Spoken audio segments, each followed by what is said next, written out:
동성초 3학년 어린이 여러분 안녕하세요. 이번 미술 시간에는 사람들과 미술을 나눠요 라는 단원을 공부할 거예요. 그 중에서 내가 경험한 이야기를 공부할 건데요. 먼저 미술 18쪽, 19쪽을 한번 봐주시기 바랍니다. 이쪽에는 걸리버 여행기라는 글의 한 장면이 나오는데 한번 보세요. 여기는 소인국일까요? 거인국일까요? 잘 생각해 보세요. 와, 똑똑한데요? 맞아요. 여기는 소인국입니다. 자, 그러면 이 소인국에 대한 이야기 중에서 위에 보면 이야기거리가 가득가득이라는 글이 있어요. 그 글에 다른 글씨보다 크게 되어 있는 것이 있을 거예요. 한번 찾아보실래요? 맞아요. 사진, 관찰, 차르, 경험 그런 것들이 글씨가 크게 나왔죠? 그럼 이번 단원에서는 그런 것들을 더 재미있게 공부할 거예요. 그럼 다음 장면 한번 보시겠습니다.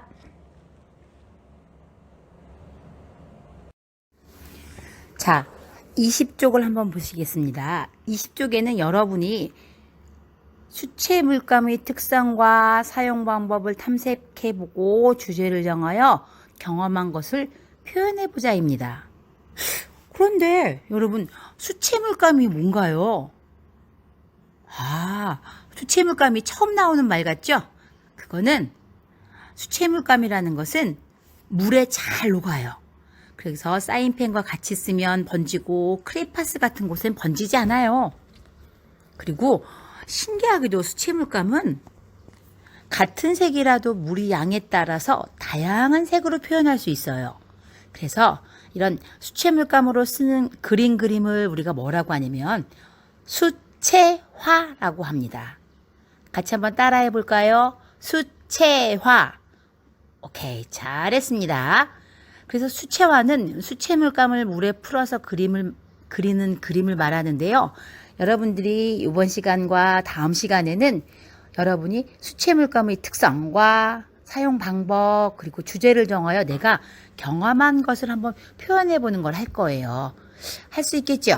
그러면 다음 시간 한번 기대해 봐요. 다음에 뭐 할까요? 자, 수채화를 시작하려면 재료와 용구를 먼저 알아봐야 되겠죠? 교과서에 있는 재료와 용구를 한번 먼저 살펴볼게요. 도화지라고 써놓고 잘 안 보이는데 거기 보면 옅게 색깔이 하나 있어요. 옅은 색깔이 있는데 그 도화지는 8절입니다. 우리 3학년은 아직 그림 그리기가 능숙하지 않아서 8절 사용해요. 그 다음에 두 번째 있는 건 물감이라고 되어 있죠. 이건 무슨 물감일까요? 수채 물감, 유화 물감. 맞아요. 수채 물감. 잘했어요. 이거는 여러 개가 굉장히 많은데 색깔이 우리 초등학교에서는 18색깔 정도의 물감색이 있으면은 쓰기가 적합합니다. 18색의 정도의 수채 물감을 준비해 주세요. 그 다음 세 번째 용구가 있어요. 이거는 다 같이 팔레트. 네, 팔레트라고 그래요. 물감을 짜놓고 색을 섞을 때 사용하는 용구예요. 이때 팔레트에 물감을 짤 때에는 비슷한 색끼리 짜 놓는 게 좋아요. 왜 물감을 짜 놓는 게 좋으냐면 그때그때 바로바로 물을 넣어 섞어서 쓸 수도 있고 그 다음에 물의 양을 조절할 때도 편해요. 그리고 한번 이렇게 팔레트에 물감을 짜 놓으면 그 다음부터 수채 물감 안 갖고 다녀도 돼요. 이렇게 잘 팔레트에다가 물감을 잘 짜 놓으면 여러분이 초등학교 졸업할 때까지 이 수채 물감 준비는 걱정하지 않아도 됩니다. 팔레트를 사용할 때는 그림에 있는 것처럼 왼손 엄지를 팔레트 구멍 위에 넣게 하고 나머지는 가지런히 받쳐주고 그 다음에 팔목으로도 받쳐주면은 우리가 보통 화가들이 그림을 그릴 때처럼 물감을 사용할 수 있는 그 물감이 팔레트 사용 방법이 나와요. 그걸 잘 보면서 사용하면 됩니다. 그 다음 네 번째, 노란색 물통 있죠? 몇 칸으로 나뉘어져 있나요? 맞아요. 네 칸이죠? 왜 그러냐면 여러 가지 색을 사용할 수 있기 때문에 사용한 물감의 색깔에 따라서 여러분들이 하기 쉽게 그것을 4칸 정도로 구분되어 있는 것이 좋아요. 그 다음에 나와 있는 게 뭔가요? 맞아요. 아유, 물통 밑에 있는 붓이죠. 여기 그림에는 붓이 몇 개가 있어요? 2개가 있죠. 자, 선생님은 여기에다가 1개를 더 넣고 싶어요. 자, 붓은 크기에 따라서 10호, 11호 뭐 이렇게 되어 있는데 숫자가 클수록 붓의 굵기가 더 굵은 것입니다. 그래서 선생님은 10호, 15호, 2호 다시 정리해주면 15호, 10호, 2호 정도 3자루 정도면 준비하면 됩니다. 그 다음 붓 아래에 하얀 거 보이죠? 이거 뭐냐면 수건이에요. 이거는 꼭 흰색이 아니어도 됩니다. 이 수건은 붓의 물기를 조절할 때 사용하는 것이라 어떤 것도 상관없어요. 그래서 우리 집에서 사용하고 있는 수건이 반 정도의 크기면 충분히 붓의 물기를 조절하는 데 사용할 수 있으니까 그걸로 준비하면 됩니다. 그 다음 연필. 연필은 조금씩 달라요. 우리가 글씨를 쓰는 HB나 EB랑 다르게 4B라고 그래서 약간 다른 연필보다 굵으면서 무른 연필이 있어요. 그게 미술용 연필인데 그걸 준비하면 됩니다. 그리고 마지막으로 지우개 있어요. 이거는 잘 지워지고 가루가 날리지 않는 것을 이용하면 됩니다. 그래서 이런 거 지금까지 모두 8개를 얘기했어요. 한번 처음 봅시다. 수채화에 필요한 재료와 용구는 도화지, 물감, 팔레트, 물통, 붓, 수건, 연필, 지우개 이런 것들이 필요합니다. 알겠죠? 다 준비됐나요? 지난주부터 선생님이 준비해달라고 했는데 자, 안 됐으면 오늘은 그냥 하고 그 다음에 다음 시간에는 꼭 준비할 수 있도록 해주세요.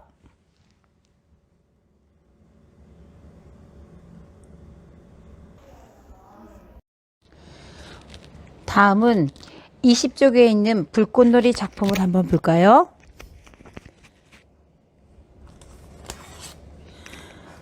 자, 그럼 여러분은 이 작품에서 어떤 표현 방법이 있는지 한번 살펴보실래요? 전체 그림을 한번 보고 어떤 부분이 주제에 맞게 어떻게 표현했는지 한번 찾아보세요. 잘 찾은 친구는 20쪽 생각열기에 아래 작품에 표현된 여러 가지 방법을 찾아보세요 라는 곳에 여러분들이 직접 써보면 됩니다. 시간 주겠습니다.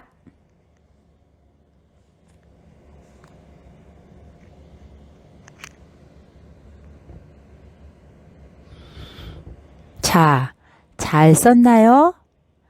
시간이 부족한 친구는 화면을 잠깐 멈추고 거기에 여러분의 생각을 찾아서 쓰면 됩니다. 아시겠죠? 잘했어요. 그 다음 보겠습니다.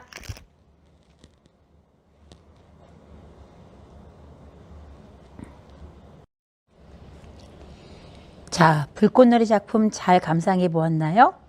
그리고 표현 방법 잘 썼는지 한번 확인해 볼래요? 자, 우리 동성초등학교 3학년 학생들은 다양한 방법을 잘 찾았을 거예요. 그러면 한번 같이 확인해 볼까요? 이 그림은 물감과 수채 물감과 크레파스를 함께 사용하여 그렸네요. 오, 그리고 가운데 보니까 물감을 뿌리기도 하고 붓기도 하고 점점점점 점도 찍고 번지는 방법도 사용해서 그렸어요. 자, 그럼 이것 말고 여러분이 찾은 다른 표현 방법은 무엇이 있을까요? 선생님, 저는 지금 말한 거 말고 다른 방법이 있어요. 라는 친구는 계약을 하면 담임 선생님께 한번 보여드리세요. 저는 이런 표현 방법을 찾았습니다. 그러면 아마 선생님께서 짝짝짝 칭찬해 주실 거예요. 잘했습니다.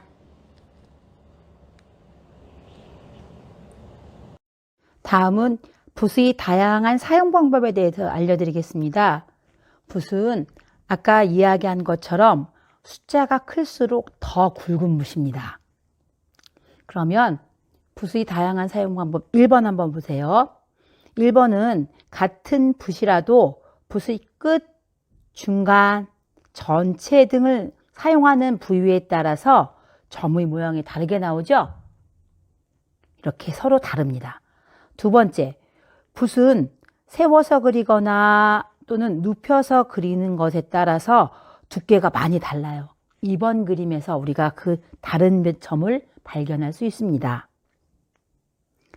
3번은 붓의 성질을 이용하여서 부드러운 둥근 선, 고든 선을 다 나타낼 수 있어요. 이 화면에서는 붓의 다양한 사용 방법과 이런 모습이 있구나 라는 것만 알면 됩니다. 자, 그러면 다음 시간, 다음 화면에서는 물감의 성질에 따른 변화를 한번 알아볼게요.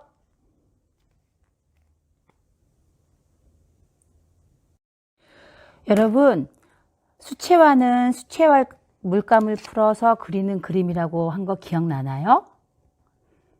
그래서 팔레트에 있는 같은 색의 물감이라도 물의 양에 따라 느낌이 다르게 나타나요. 여러분이 보기에 몇 번째에 있는 그림이 물의 양이 더 많을까요? 잘 살펴보세요. 1번, 2번, 3번. 몇 번일까요? 손가락을 한번 나타내 보세요. 하나, 둘, 셋. 오, 놀라워요. 어쩜 이렇게 잘하지? 맞아요. 3번이 가장 물의 양이 많습니다. 자, 색의 느낌도 훨씬 3번이 가볍게 느껴질 거예요. 이것처럼 수채 물감은 물의 양에 따라서 느낌이나 색의 느낌이 다 다르게 나타나기 때문에 여러분들이 잘 물을 사용할 수 있어야 돼요. 그럼 이 물의 양은 어떻게 조절해야 되죠? 그래, 맞아요. 연구에 있던 수건 생각나나요? 그 수건에 붓에 물이 묻어 있는 것을 조절하면서 색을 만들어가는 것. 그게 바로 수채화 그림에서 가장 중요한 것입니다. 할 수 있겠죠? 자, 지금까지는 용구나 재료, 사용 방법 그런 것들 알아봤고요. 이제는 수채 물감으로 표현하는 다양한 방법을 한번 알아보겠습니다. 첫 번째,